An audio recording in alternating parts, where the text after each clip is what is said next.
hard to play 4 running backs in the course of a game. And then I think some of it is, I don't think it's, we run an RPO-based offense. So you have several runs that, heck, the numbers might have been there. The precision might have been there, but we pulled it out because maybe the numbers were good outside as well. So,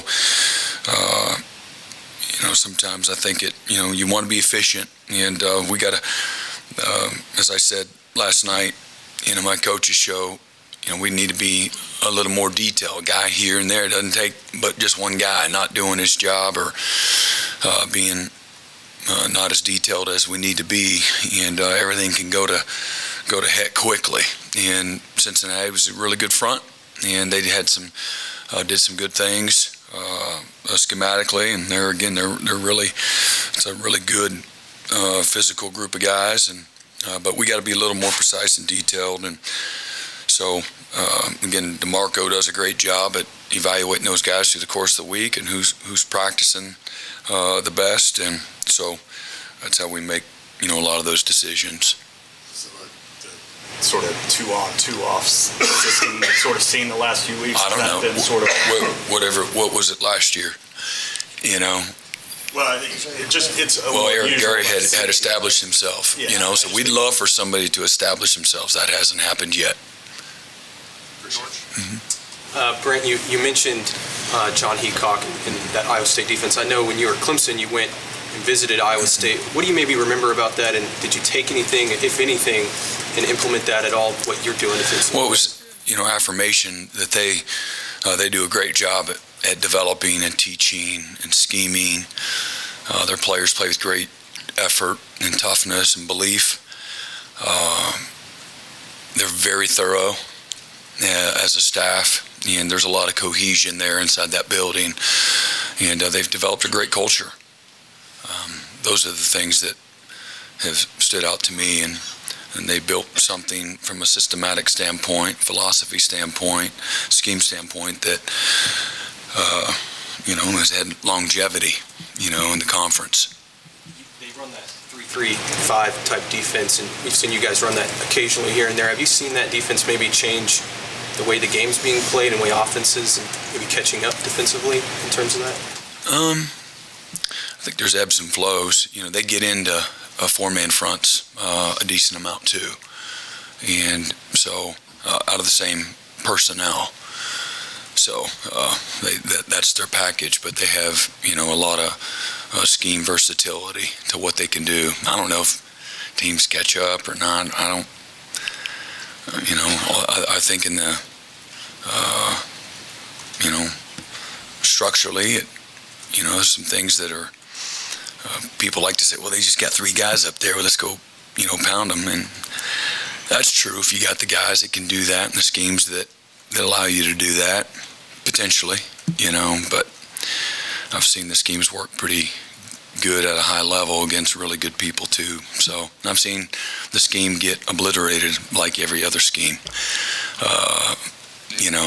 over the years. So, the scheme's no good if the players are executing it and playing with aggression and physicality and fundamentals, and that's what they do. They do a really good job of doing all those things. Mm-hmm. You're in a stretch of playing against really well-coached defensive lines, Cincinnati and Iowa State. For the running game, what kind of opportunity does that give for those guys up front, your offensive line, to get into a rhythm and kind of correct some of the little things and tighten that up as you build through? Well, again, it's a different scheme in some ways at times. So getting into a rhythm. I mean, I don't know if this provides that opportunity. I mean, every week is a season of its own, and every scheme that you play against has different. A different type of focus, but at the end of the day, you still want to, again, come off the ball and know who to target and move people. This is still a game of leverage and inertia and physicality and precision. And so, we've had,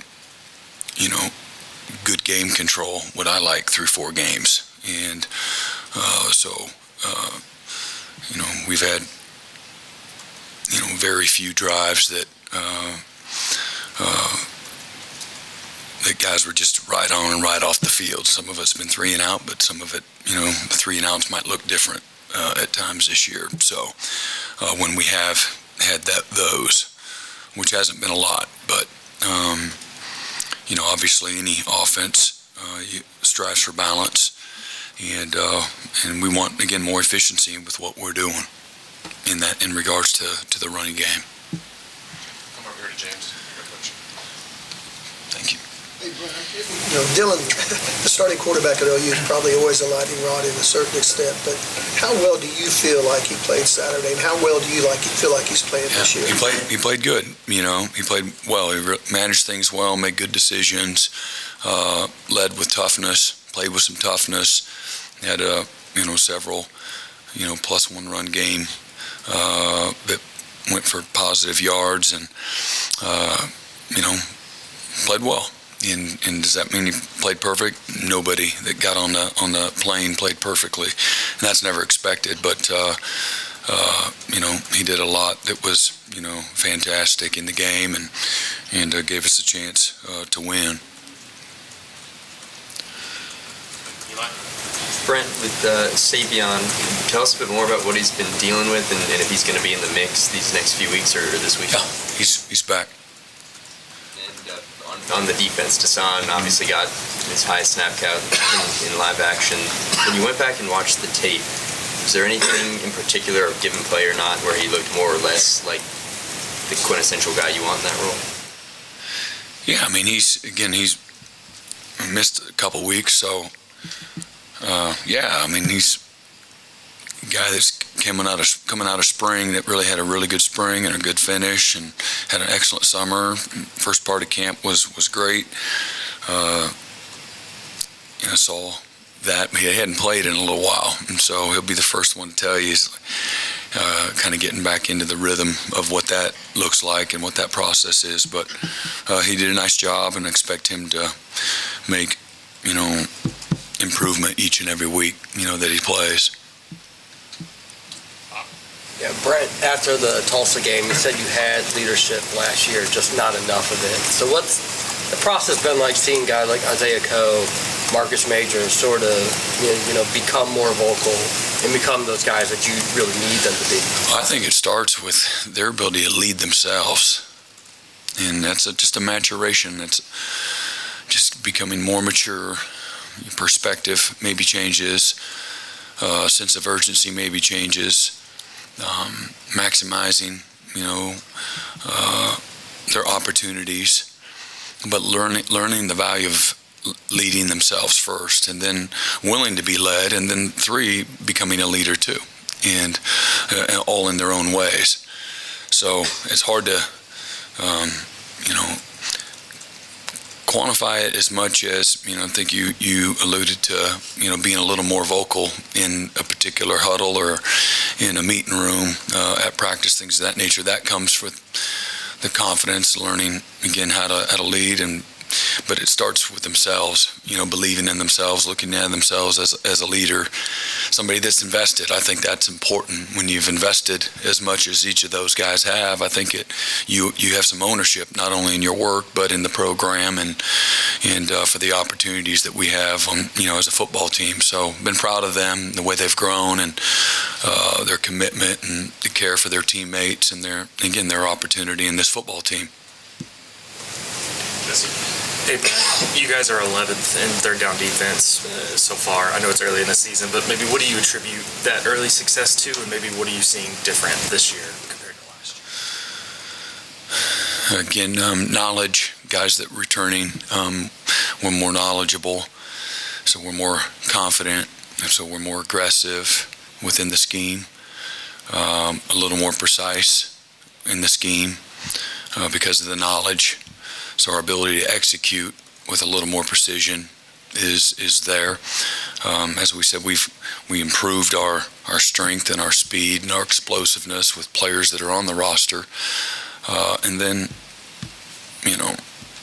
players that we recruited also have added to that mix, and same things applies to them.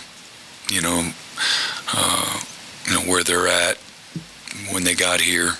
Several of them got here in January, so a few guys got here in the summer. So it's a credit to them, the work that they've put in and over the last several months. And then again, cohesion, chemistry, leadership. Again, guys have invested a lot of time, so it's not just one thing. It's not just a couple of things. It's about everything. And that's the third down area is a byproduct of, again, the small incremental improvement in a lot of areas. Brent, you familiar with the way that Notre Dame-Ohio State game ended Saturday night? I am. Yeah. Did you use that? I know coaches are always looking at teaching tools, right, or opportunities to reinforce some things. Did you use what happened in Notre Dame? Just with myself. Huh?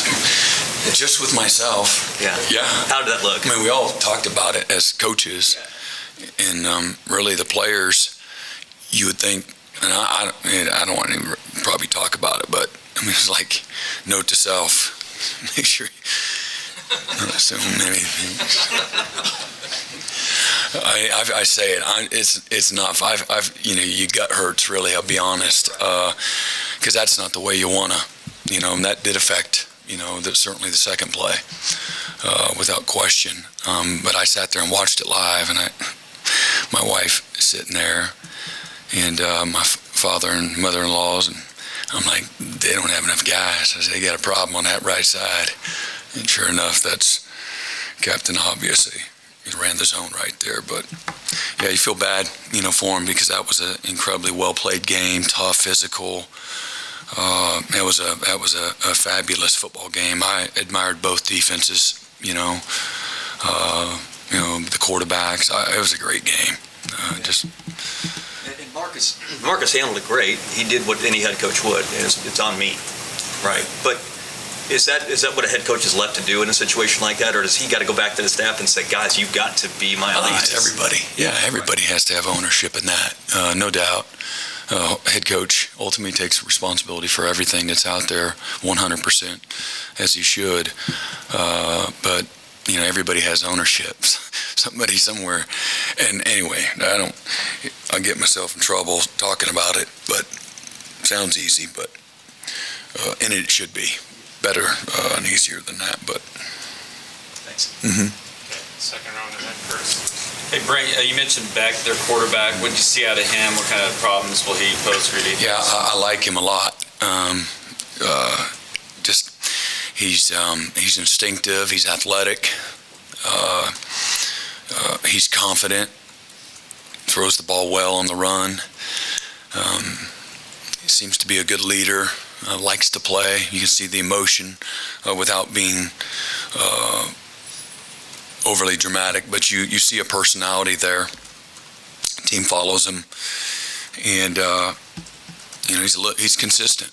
Maybe a little more consistent than what they were at quarterback a year ago, is what I've seen. And they're playing again. He's just gotten better each week and more comfortable. Again, the Ohio game, he did not have his best receiver.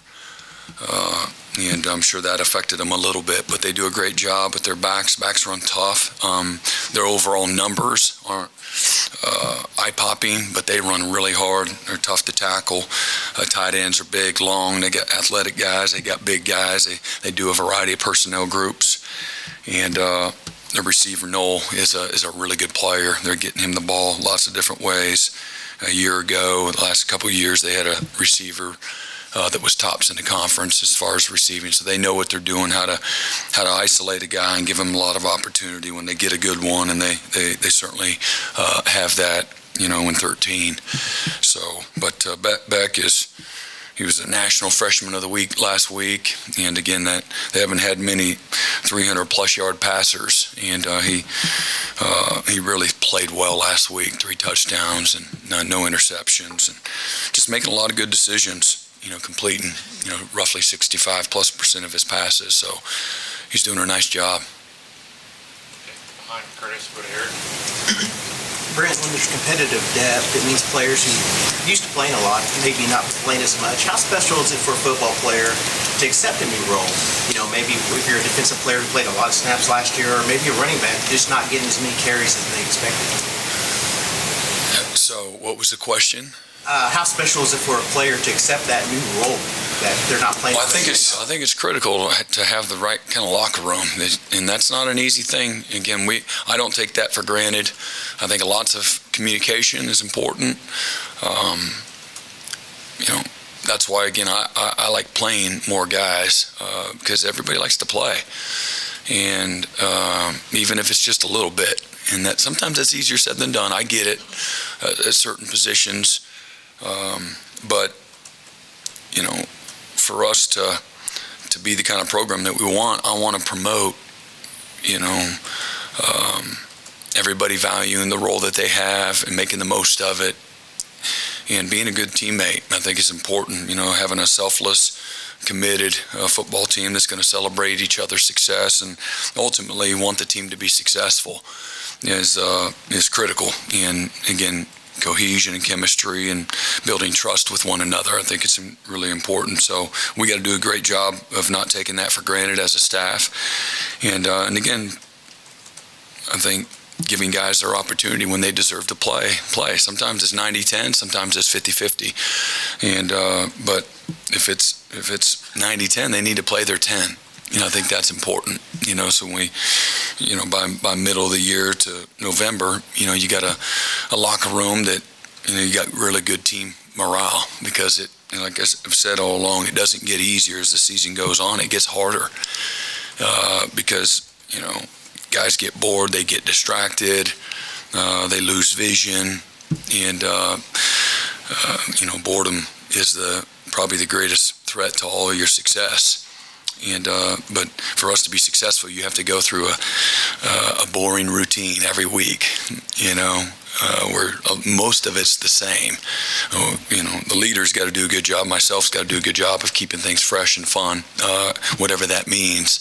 I think that's important, in a big picture too. But I want to celebrate, their success. I think that's important that when everybody wants to be affirmed in whatever role that they have, and they want to be recognized. So that's all part of all of that too, nurturing the competition and, where guys are, sharing a role.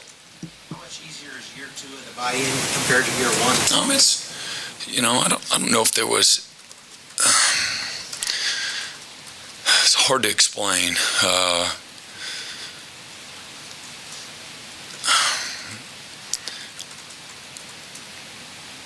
I don't know if it's, I think there's just more guys that are bought in. I think it's a higher percentage. And when I say bought in, if you're not bought in, it's not like we had a bunch of bad guys by any stretch, but doing everything that we ask you to do is being bought in. And then that's on the field, that's off the field, that's in the classroom, that's in the community, that's on the practice field, that's in the weight room, that's in nutrition. It's, just having a good attitude and bringing value, your attitude and your effort, your choice, your decision, something that should never be conditional. And I would just say that, there's more guys that are bought into that, as much as anything, and they value their opportunity.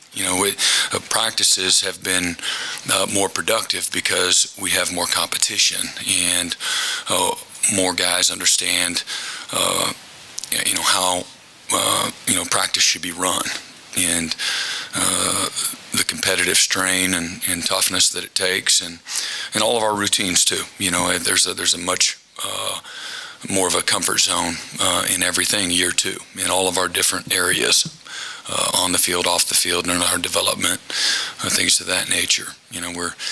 We've got more guys that show up here for, we have food for them on Sunday that you would think, they'd be lined up all the way up and down Jenkins, but a year ago on Sundays they weren't.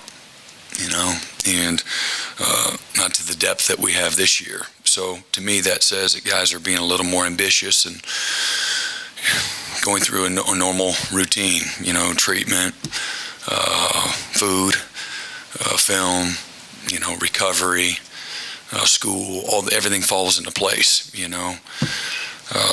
and that's a very small thing, but it's a big thing. There's a cumulative effect to everything. Way back left, John Hoover. Yeah, Brent, we've seen some obvious improvements across the defense from last year to this year, and certainly over the last decade or so. You guys are playing at a pretty good level right now comparatively. How close are you, do you think, playing at the level that you have in your mind for what this defense should look like? We've... And what's next? What are some of the next steps? I think, we got a long ways to go. We're, again, I have great appreciation and respect for the improvement that our guys have made, which we've been talking about for some time now, that we have seen the improvement. But again, they'll be the first ones to tell you if they stood up here, okay, hey, this is there's evidence that there has been some improvement, but nowhere close to a finished product. And that's hard to quantify for, I let the tell of a season, the whole season. Let's see where we're at the end of the year. I think that will be a little more accurate to where, okay, hopefully at the end of the year we've continued to make strides and improved individually and collectively. That's the expectation. That's the vision. That's the game plan. Will our guys continue to keep their head down and stay focused and driven and hungry and humble? That's part of it that we don't know. And that story of the transformation is going to constantly be ongoing. And but there has been some improvement made. To what degree, I don't know. But it's good and can be a lot better. And that's in every way. It's tackling, it's covering, it's zone, it's man, it's precision and timing, it's alignments, it's eyes, it's pad level, it's physicality, it's consistency, all of those things. It's red zone, it's third down, it's fourth down, it's P and 10. We had several mistakes. And I don't want to sit here and make it a negative thing and be, he's just going to say that. That's not how I am. But I know what my trained eyes tell me too. But it doesn't matter if I feel this way and the players feel something totally different. But I'll be the first one to affirm them, celebrate the small successes that we've had. They deserve that. They've worked incredibly hard. Our coaches have, the players have, but we've, again, big picture, we've accomplished nothing but getting better, and that should happen. This is a developmental game. The more you play, the better you should get, and so don't want to downplay it. But man, we're going to have a lot stiffer tests along the way, and again, I got long-term vision of what we need to do to have an elite, consistent defense, and we got work to do, but we are certainly moving in the right direction. Yep. Back to the right side, second row, Mason. Brent, Woody Washington, just his leadership along in the development of the other corners that are getting time right now. Yeah, an amazing example. Woody is just a first-class human being, first of all, just a great person, just a great young man. It's about all the right stuff. Excellent student, incredibly humble and respectful, great leader. He loves his teammates. In every circle, Woody's popular in the locker room, and not because he's cool with everybody. It's because of who he is as a person, as a leader, as a human being, as a competitor, as a teammate. Jealousy is not part of the character of Woody Washington, but he is the model of consistency. He looks himself in the mirror every day, has great self-awareness, knows where he needs to get better. But he's been a great mentor for all the youth that's at that position. How you work every day, again, just how you take notes, how you let the coach you, how you take responsibility when things need to be better. And that's not easy for anybody. It's not easy for a head coach. I screwed that one up, but that's part of it, being a mature leader, and really proud and thankful, for Woody. Okay, way back on the right, Chris Williams.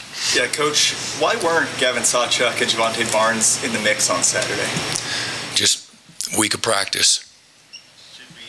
Do you know if that'll be the case again this week, or it's too soon to tell? We just had Monday non-contact practice. So I don't. DeMarco's going to evaluate that, how they practice. And so. Third row middle, Ed. Coach, I'd like to follow up with this question. Accepting there's a long way to go, how does it impact your defense the way you finish? Like the second, it's still a game if they score a touchdown. Second and 2, you stuff them. Third and 2, you stuff them. Fourth and 2, turnover, offense goes down and scores. You come back, intercept, game's over. Moving forward, what does that kind of a performance in that situation do for the defense going forward? Yeah, I think it affirms what you've been asking them to do and what it takes, how you got to show up every day and know how to go to the meeting. If we had a few young guys that were sitting up here right now, they would tell you, I'll stop the meeting several times if we don't have the right focus in the meeting. If I don't feel like you're 100% locked in. If it's coming out of the mouth, if we're watching it on the screen, we don't get to go back and just do it again. We don't have an opportunity to teach you and learn. Every single moment that we're in here matters. And I want our guys to have that sense of desperation, that sense of urgency, that mindset that somebody's trying to drown you. You're like literally fighting for your football life every moment. And I think it takes that kind of focus to be great. And I just do.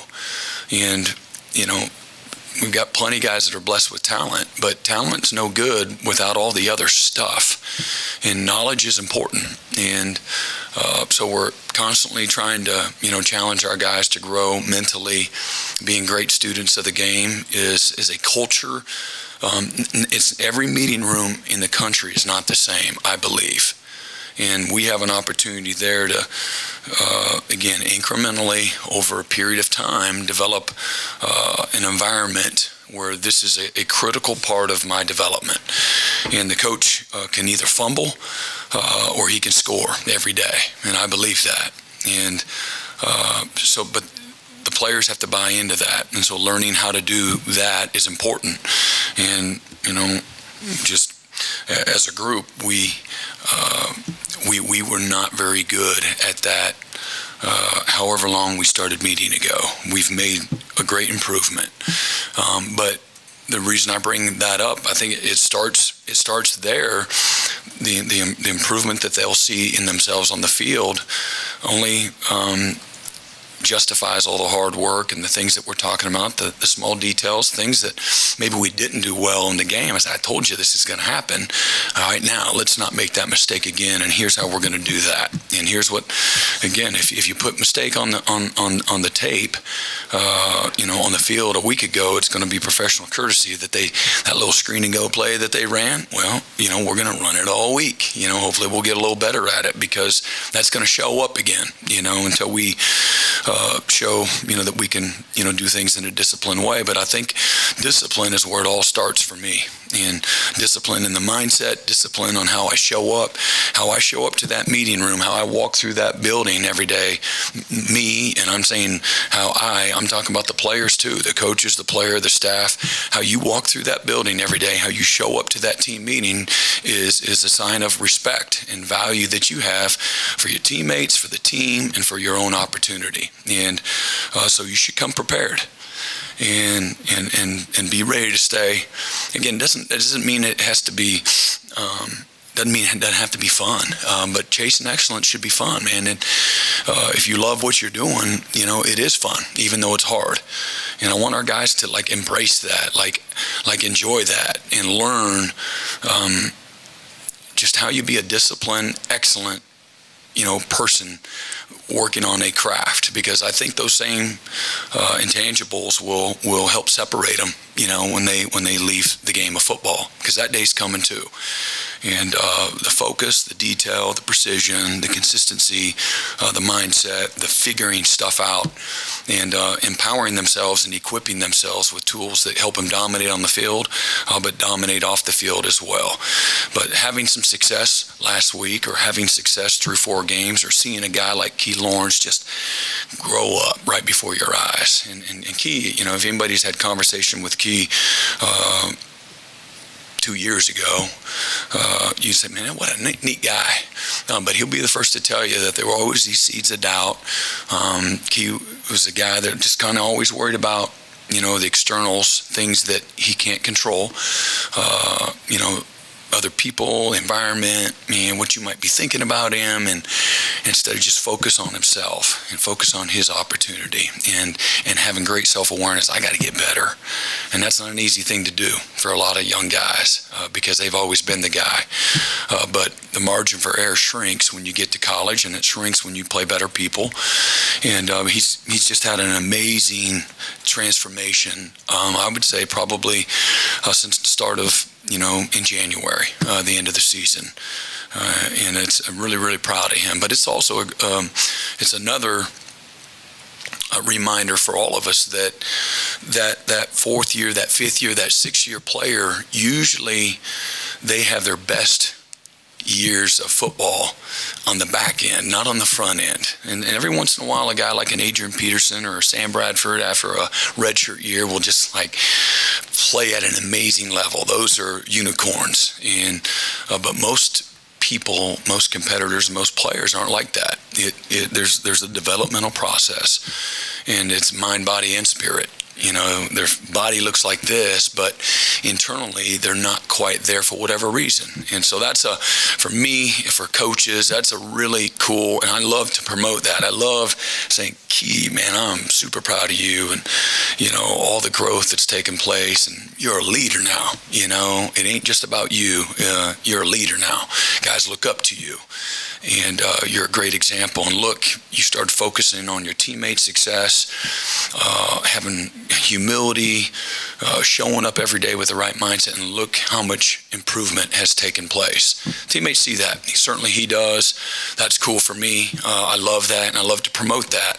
Marcus Stripling the last couple of weeks has created more opportunity for himself, and he'd be the first to tell you, man, he was frustrated at times, like a lot of young guys when they're not having the results that they would like, or maybe don't feel like they're being recognized, or they don't have the opportunity. A lot of times it takes you just look yourself in a mirror.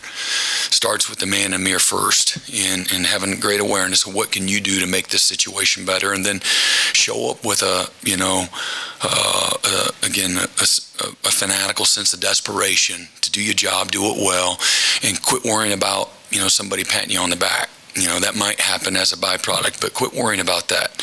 We see you. And that's what Marcus has done the last probably 3 or 4 weeks. Started in practice, and now he's having some success. So that's a lot of fun.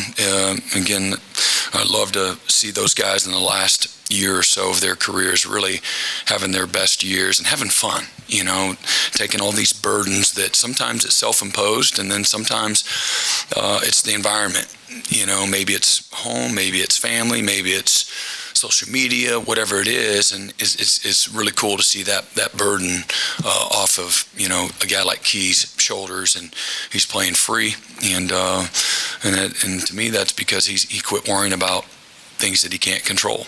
And so really, I think that growth will continue to be evident for all those guys, as long as they stay, again, humble and hungry and driven. But it makes that Monday easier. Everybody will tell you that. For the players, they're excited. We had a great Monday night practice, after a month of camp and 4 weeks of the season. Guys they've been going at it, and again, the workload doesn't get lighter. It stays the same. The workload stays the same, but can you stay focused? That's what happens in college football. You know, you see it. Let's say if all things are even when it comes to injuries, people stay healthy. Why do those teams, they look so good? Now, what happened? And I believe that guys they start losing their way for lots of different reasons. They get distracted, and that's the art of coaching. That's the art of motivating. That's the art of development of people, which I believe that's what coaching is all about: developing people. And I challenge the coaches every single day. You can continue to develop your position group from a leadership standpoint. You got to be a great example for them. You need to affirm them. You need to call them out when they need to be held accountable. But man, you better celebrate their success as well, because they need that too. And lots of layers of communication, I think, is incredibly important, so that you keep guys engaged throughout the course of a tough, challenging season. All the challenges that a season will bring you, but success brings confidence and energy and all those things, and so hopefully that'll continue. We're going to close back right to Parker. Yeah, Coach. You mentioned PJ last night at Rudy's. You've had plenty of praise for Peyton in the past. What I'm wondering is, you see two guys that were five-star prospects come in and have that type of impact as freshmen. How much does that surprise and impress you as a coach, versus how much do you look at it from the standpoint of, okay, that's kind of what we expected given how highly regarded those guys were coming in? Yeah, PJ, he might have, for maybe just like a blink of an eye, been a five-star. Y'all had him way on down there for a long time. And so I don't know if you ever talked to PJ's family. They're incredibly humble, amazing people. So he's not gonna, he has no helicopter parents. He went to a program that not a lot of people are necessarily talking about, and where they're not just producing amazing talent every single year. He's a blue-collar kid, and he's super humble, hardworking. Nothing that has happened with PJ has surprised me. And when we went on our first home visit, Coach Chavis and I, and PJ has a brother that got drafted, plays for the Indianapolis Colts now. We played at Northwestern, and he had an excellent combine. Maybe he's 6'3", 280, and ran 4.5, and just freakish. And so we're bragging up PJ. And his dad's like, who is, his mom, I think it was both, but who is PJ? He's done nothing, and then they started bringing up their other son, and like, no, he's got a degree, he's a strong man, he's got this, great body of work, he's getting ready to go to the NFL, and PJ, he's done nothing. And right then you're like, oh, we don't love these parents. And, so nothing he's done has surprised me. Again, he's got great work ethic, and he wants to earn everything. Peyton's the same thing. Peyton has been for a very long time a different player in whatever environment. He's had a lot of success, but he got amazing parents, just great people. Amy and Winston are just amazing people. Raised him the right way. He's a great friend, great teammate, great leader, super humble, lets you coach him hard.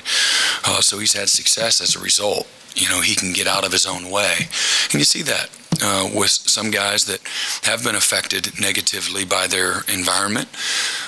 You don't see it a ton, but it does happen sometimes. Me personally, and I like to promote in the recruiting process, your butt's going to get in the back of the line like everybody else. Them stars, those awards, all the wins, your tackles, your interceptions, your passing yardage, whatever it is, you can't bring it with you. It doesn't travel. And you can bring guts and toughness and commitment and consistency and mindset. Those things will travel, but you're going to get in the back of the line. You're going to earn everything that you get. And those guys embrace that. So I think that's because of that, it has helped them transition, pretty well and have some success. But y'all did have PJ rated down there for a long time. I don't know the timeline, and I just thought I'd take the moment to have some fun. But I'm right. All right. Y'all have a good day. That was Coach Brent Venables. All right, see y'all.